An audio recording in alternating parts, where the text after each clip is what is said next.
This week, we'll focus on the major decisions and techniques involved in determining an organization's external competitiveness policy. This includes establishing pay levels and pay mix forms and designing pay structures.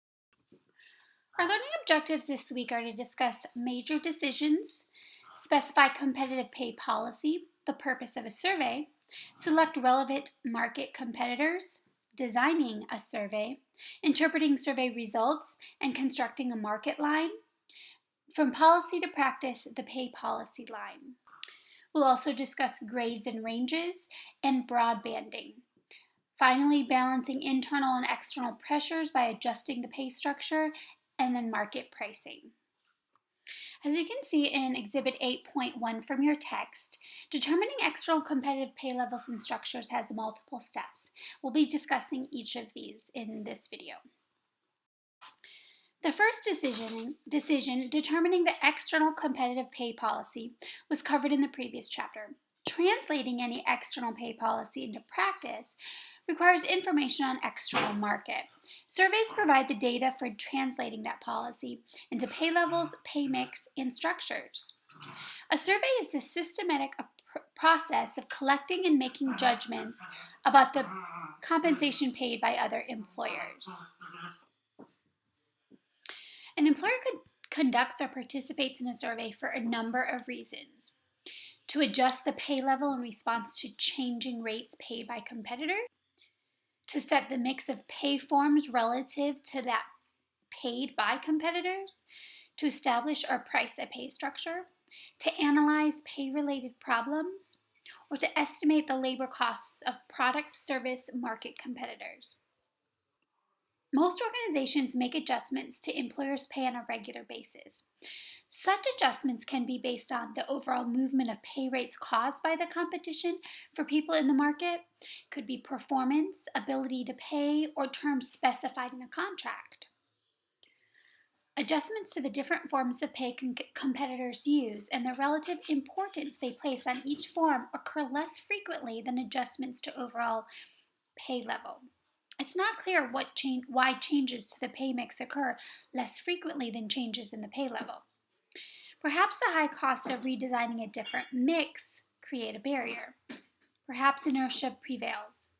More likely, insufficient attention has been devoted to mix decisions. That is, the mix organizations use may have been based on external pressures such as healthcare costs, stock values, government regulations, union demands, and what others did.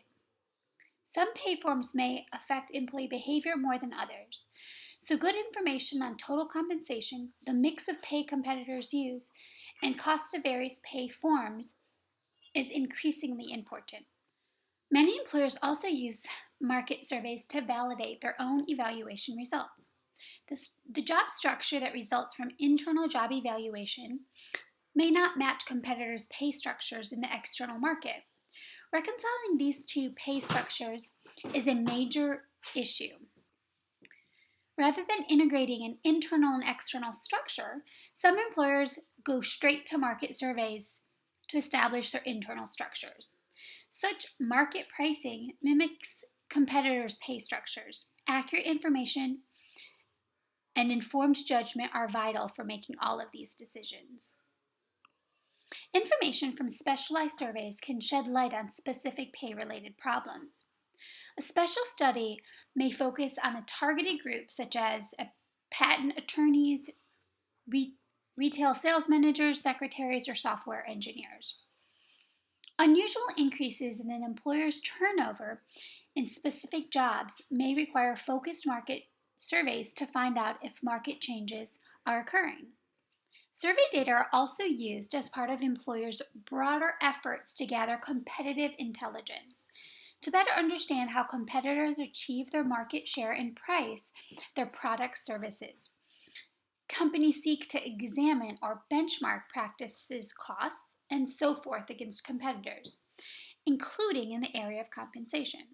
One source of publicly available labor cost data is the Employment Cost Index, or ECI, one of 4 types of salary surveys published regularly by the Department of Labor. The index allows a firm to compare changes in its average costs to all industry or specific industry average. However, this comparison may have limited value because industry averages may not reflect relevant competitors. To make decisions about pay level mix and structures, a relevant labor market must be defined that includes employers who compete in one or more of the following areas: the same occupations or skills, employees with the same geographic area, the same products and services. As the importance and complexity of the qualifications increase, the geographic limits also increase. Competition tends to be more national or international for more managerial and professional skills, but local or regional for clerical and production skills. However, these generalizations do not always hold true. In areas with high concentrations of scientists, engineers, and managers, the primary market comparison may be regional, with national data used only secondarily. Some larger firms ignore local market conditions. Instead, they emphasize internal alignment across geographic areas to facilitate the use of virtual teams. Some writers argue that if the skills are tied to a particular industry, it makes sense to define the market on an industry basis, and some research agrees. If accounting, sales, or clerical skills are not limited to one particular industry, then industry considerations are less important. New organizations and jobs fuse together diverse knowledge and experience, so relevant markets appear more like fuzzy markets. Organizations with unique jobs and structures face the double bind of finding it hard to get comparable market. At the same time, they're placing more emphasis on external market. Consulting firms offer a wide choice of ongoing surveys covering almost every job, family, and industry group imaginable. Designing a survey requires answering the following questions: who should be involved in the survey design? How many employers should be included? Which jobs should be included? And what information should be collected? Who should be involved? In most organizations, the responsibility for managing the survey lies with the compensation manager. Outside consulting firms are typically used as a third-party protection from possible price-fixing lawsuits. Lawsuits have been filed alleging that the direct exchange of survey data violates Section 1 of the Sherman Act, which outlaws conspiracies and restraint of trade. Survey participants may be guilty of price fixing if the overall effect of the information exchange is to interfere with competitive prices and artificially hold down wages. Identifying participants' data by company name is considered price fixing. How many employers should be involved? There are no firm rules on how many employers to include in a survey. Large firms with a lead policy may exchange data with only a few, 6 to 10 maybe, of top paying competitors. A small organization in an area dominated by 2 or 3 employers may decide to survey only smaller competitors. National surveys conducted by consulting firms often include more than 100 employers. Clients of these consultants often stipulate special analysis that report pay rates by selecting industry groups, geographic region, and/or pay levels. This data is also available publicly. In the U.S., the Bureau of Labor Statistics is the major source of publicly available compensation data. The BLS publishes extensive information on various occupations in different geographic areas. While some private sector firms may track the rate change in BLS data as a cross-check on other surveys, the data are often not specific enough to be used alone. Tailoring analysis to specific industry segments, select companies, and specific job content is not feasible. About 15 years ago, individual employees had a hard time comparing their salaries to others. Information was gathered haphazardly via word of mouth. Today, a click of the mouse makes a wealth of data available to everyone. This ease of access means that managers must be able to explain the salaries paid to employees compared to those a mouse click away. Unfortunately, the quality of much salary data on the web is highly suspect. There are many surveys, but few that are validated. Opinions about the value of consultant surveys are rampant. Research is not. The fact that companies typically use 3 or more surveys suggests that different surveys do, in fact, imply different pay levels. Many firms select one survey as their primary source and use others to cross-check or validate the results. Some employers routinely combine the results of several surveys and weigh each survey in this composite according to somebody's judgment of the quality of the data reported. No systematic study of the effects of differences in market definition, participating firms, types of data collected, quality of data analysis performed, or results is available.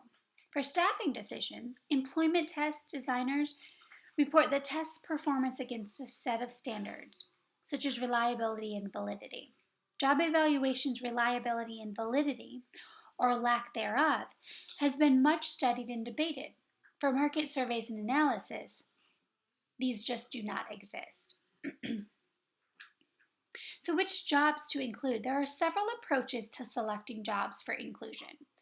First, the benchmark approach. Benchmark jobs have stable job content, are common across different employers, and include sizable number of employees. If the position of the survey is to price the entire structure, then benchmark jobs can be selected to include the entire structure. In Exhibit 8.7 from your text, illustrates benchmarks. The more heavily shaded jobs in these structures are benchmark jobs. The degree of match between the survey's benchmark jobs and each company's benchmark job is assessed by various means. One approach is to benchmark conversion or survey leveling. As another example, the Hay has illustrated the same job evaluation plan in many companies that participate in its surveys. Other surveys simply ask participants to check the degree of match. Another approach is low-high. If an organization is using skill competency-based structures or generic job descriptions, it may not have benchmark jobs to match other jobs at competitors who use a traditional job-based approach. Market data must be converted to fit the skill or competency structure. The simplest way to do this is to identify the lowest and highest paid benchmark jobs for the relevant skills in the relevant market, and to use the wages for these jobs as anchors for the skill-based structures. Work at various levels within the structures can then be slotted between the anchors. Lastly, we have benchmark conversion survey leveling. In cases where the content or job description of an organization's jobs does not sufficiently match that of jobs in the salary survey, an effort can be made to quantify the difference via benchmark conversion. If an organization uses job evaluation, then its job evaluation system can be applied to the survey jobs. The magnitude of difference between job evaluation points for internal jobs and survey jobs provides an estimate of their relative value and thus guidance for adjusting the market data. Now, what information should we collect? There are 3 basic types of data typically requested: information about the organization, information about the total compensation system, specific pay data on each person in the jobs under study. Here we see a list of the basic data elements and the logic for including them. No survey includes all the data. Rather, the data collected depends on the purpose of the survey and the jobs and skills included. Organization data reflects the similarities and differences among organizations in the survey. Surveys of executive and upper-level positions include financial and reporting relationships data, since compensation for these jobs are more directly related to the organization's performance. The competitors' data have not been used to compare competitors' productivity or labor cost, but this is changing. Metrics of organization performance has as turnover and revenues are being collected. Other outcomes such as earnings per share, market share, customer satisfaction, employee pay satisfaction, and recruiting yield ratios are not included. Financial data are gathered from other, often publicly available resources. Examples include metrics on organization success, such as revenues, net income, customer satisfaction, or turnover, such as voluntary quit rates, and recruiting, such as yield ratios. Total compensation data is information on all types of pay forms that's required to assess the total pay package and competitors' practices. There are three alternatives: base pay, total cash, and total compensation. These are the most commonly used measures of compensation. Base pay is the amount of cash the competitors decided each job is worth. A company might use this information for its initial observation of how good the data appear to fit a range of jobs. Total cash is a base plus bonus. Total cash measures what competitors use of performance-based cash payments. Total compensation includes total cash plus stock options and benefits. This reflects the total overall value of the employee plus the value of the work itself. The greatest challenge of total compensation surveys is to understand how to evaluate the information. After the survey data are all collected, the next step is to analyze the results and use statistics to construct a market pay line. First, we need to verify the data. This is a common first step to check the accuracy of the job matches, and then check the anomalies, age of data, and the nature of the organizations. If a company is similar but not identical, some companies use the benchmark conversion or survey leveling approach. That is, they multiply that survey data by some factor that the analyst judges to be the difference between the company job and the survey job. Pursuit of salary data gives an analyst a sense of the quality of the data and helps identify any areas for additional consideration. Anomalies might include: does any one company dominate? Do all employers show similar patterns? Then you might also have outliers. The best way to answer questions on anomalies is to do an analysis of them alone. While the statistics necessary to analyze survey data, including regression, are covered in basic statistics classes, a number of websites are probably more fun. A useful first step in the analysis is to look at a frequency distribution of the rates. Frequency distribution helps visualize information and may highlight anomalies. Shapes of frequency distribution can vary. Unusual shapes may reflect problems with job matches, widely dispersed pay rates, or employers with widely different pay policies. A measure of central tendency reduces a large amount of data into a single number. The distinction between mean and weighted mean is important. The distribution of rates around a measure of central tendency is called a variation. Variation tells us how the rates are spread out in the market.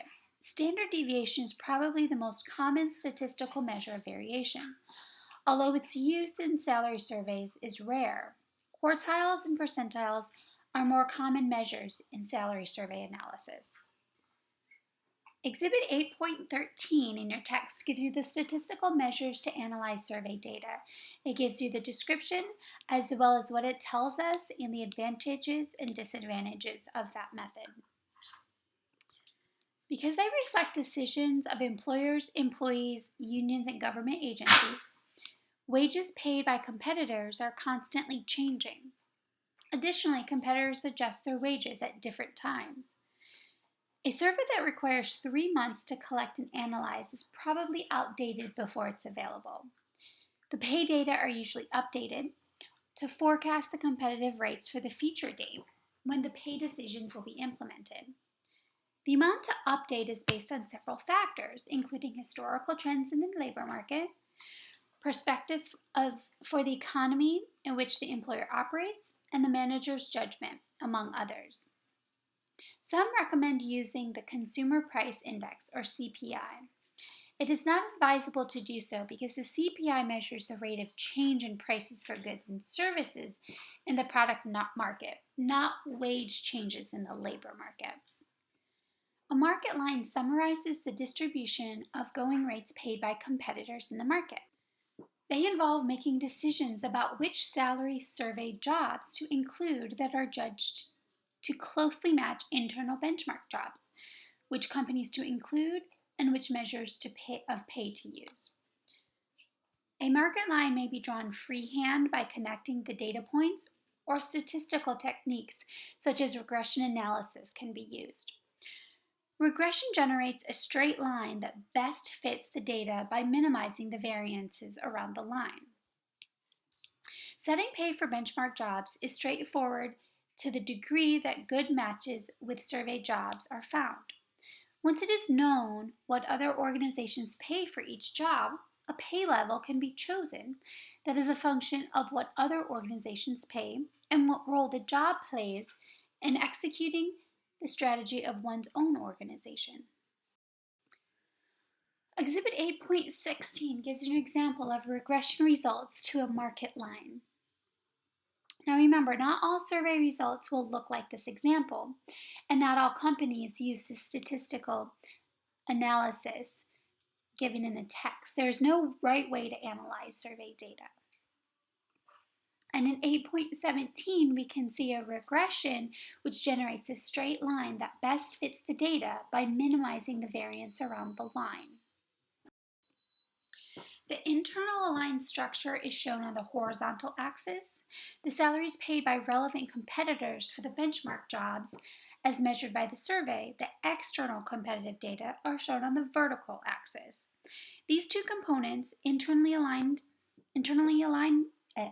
alignment and external competitiveness, come together in the pay structure. The pay structure has two aspects: pay policy line and pay ranges. At this point, the two parts of the total pay model have merged. The relationship to each other can be seen in Exhibit 8.18 in your text. There are several ways to translate external competitive policy into practice. Choice of measure. For example, a company can use a specific percentile for base pay and another percentile for total compensation as compensation measures in its regression. Updating. If a company chooses a match policy, but then updates survey data to the end of the current year or start of the plan year and keeps this rate in effect throughout the plan year, the company will actually be lagging the market. It will match its desired market pay level only at the beginning of the new year. The market rates continue to rise throughout the year. The company's rates do not. Aging the market data to a point halfway through the plan year is called lead lag. The original survey rates are updated to the end of the current year plus half the projected amount for the plan year. An employer who wants to lead the market may age data to the end of the year and pay at this rate throughout the plan year. Another way is to translate pay level policy into practice is to simply specify a percent above or below the regression line that an employer intends to match and then draw a new line at this higher level. This pay policy line would carry out a policy statement of, we lead the market by 10%, for example. If the practice does not match the policy, then employees receive the wrong message. The next step is to design pay grades and pay ranges. These analyses are usually done with base pay data, since base pay reflects the basic value of the work rather than the performance level of the employees. Why bother with grades and ranges? They offer flexibility to deal with pressures from external markets and differences among organizations. These include differences in quality, such as skills, abilities, and experience among the individuals applying for work. It also includes differences in productivity or value of these quality variations. And lastly, differences in the mix of pay forms competitors use. A pay range exists whenever two or more rates are paid to employees in the same job. Ranges provide managers the opportunity to recognize individual performance differences with pay, meet employees' expectations that their pay will increase over time, even in the same job, encourage employees to remain with the organization. From an internal alignment perspective, the range reflects the differences in performance or experience that an employer wishes to recognize with pay. From an external competitiveness perspective, the range is a control device. A range maximum sets the lid on what the employer is willing to pay for that work. The range minimum sets the floor. The first step in building flexibility into the pay structure is to group different jobs that are considered substantially equal for pay purposes into a grade. The question of which jobs are substantially equal and therefore slotted into one grade requires an analyst to consider the original evaluation results. Each grade will have its own pay range, and all the jobs within a single grade will have the same pay range. Jobs in different grades should be dissimilar from those in other grades and will have a different pay range. Although grades permit flexibility, they are challenging to design. If a job's relatively close job evaluation point totals fall on either side of grade boundaries, the magnitude of differences in the salary treatment may be out of proportion to the magnitude of difference in the value of the job content. Grades group job evaluation data on the horizontal axis. Ranges group salary data on the vertical axis. A range has three features: midpoint, the point where the pay policy line crosses the center of the grade; minimum and maximum. The size of the range is based on judgment about how the ranges support career paths, promotions, and other organization systems. Top-level management positions commonly have ranges of 30 to 60% above and below the midpoint. Entry to mid-level professional and managerial positions between 15 and 30%. Office and production worker more like 5 to 15%. Larger ranges in the managerial jobs reflect the greater opportunity for individual discretion and performance variations in the work. Some compensation managers use the actual survey rates, particularly the 75th and 25th percentiles, as maximum and minimums.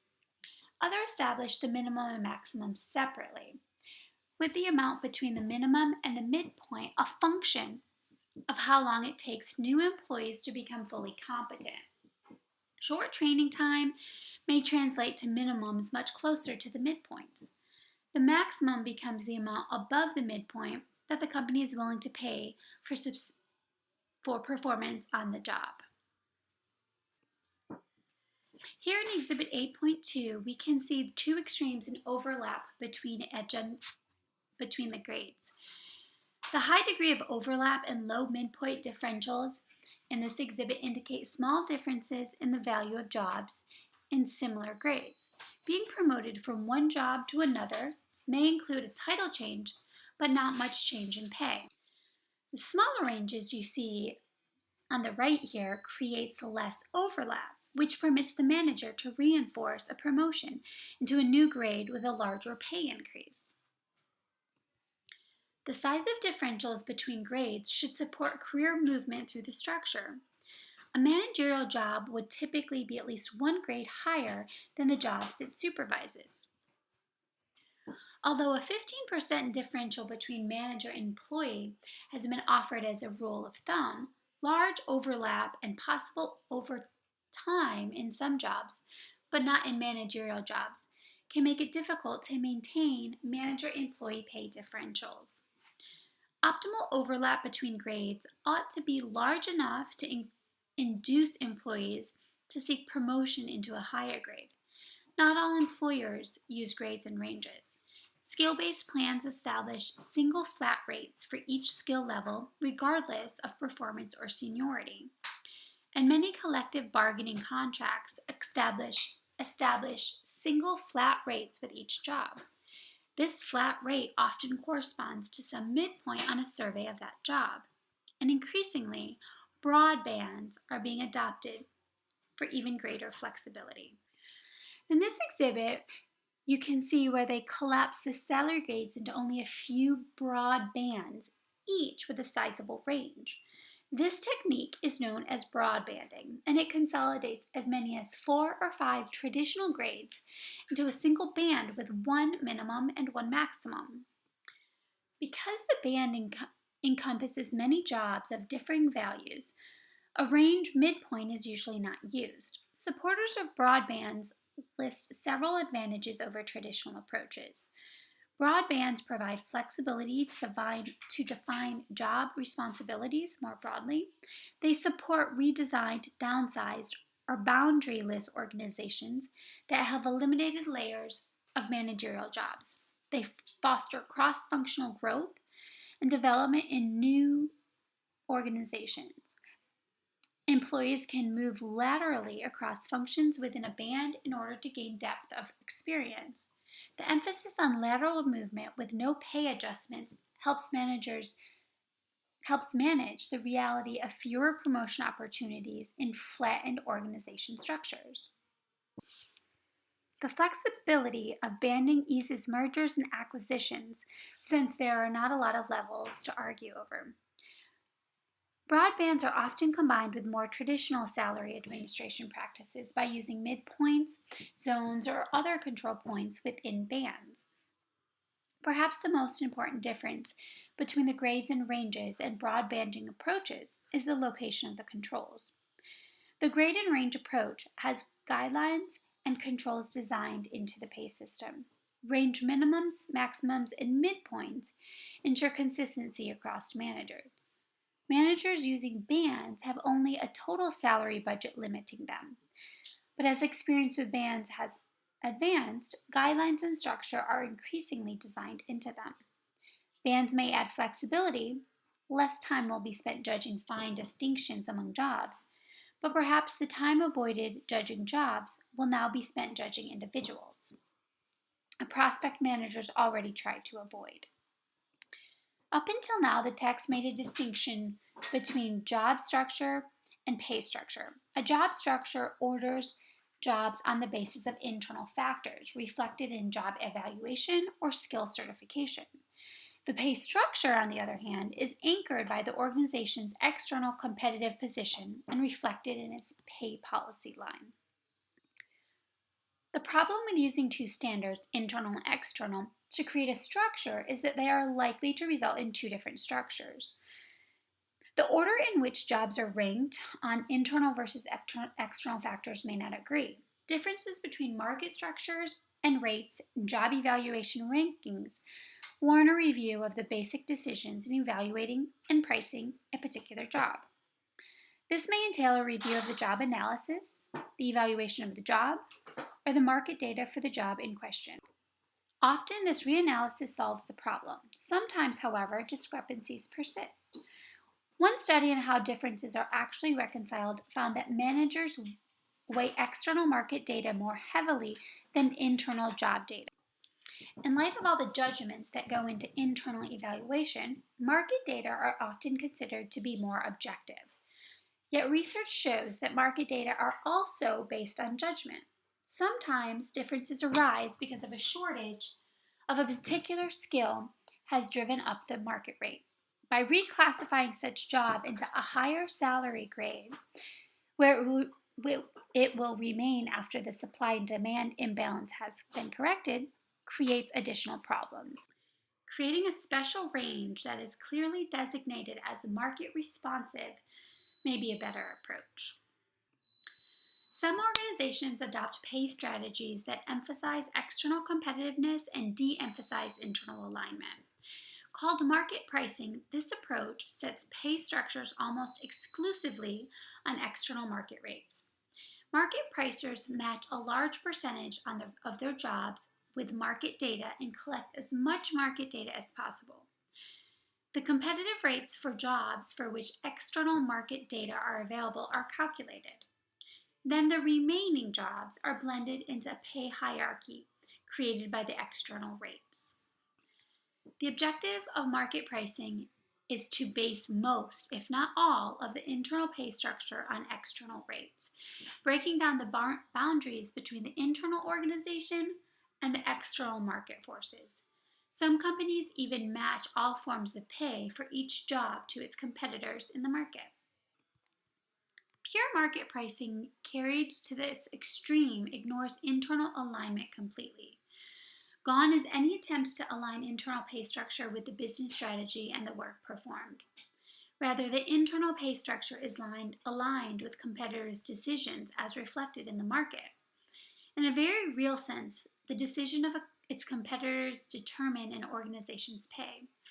If a competitor's pay decision is the sole and even primary determinant of another company's pay structure, then how much or what mix of forms a company pays is no longer a potential source of competitive advantage. It is not unique, nor is it difficult to imitate. Fairness is presumed to be reflected by market rates. Employee behavior is presumed to be reinforced by totally market priced structures, which are the very same as those of competitors. In contrast, an organization may choose to differentiate its pay strategy from that of its competitors to better execute its own strategy. Organizations may choose different overall pay levels depending on their business strategy. Organizations may choose to pay some of its jobs above market, but other jobs at or below market. In sum, the process of balancing internal and external pressures is a matter of judgment, made with an eye on the pay system. De-emphasizing internal alignment may lead to unfair treatment among employees and inconsistency with the strategy and fundamental culture of an organization.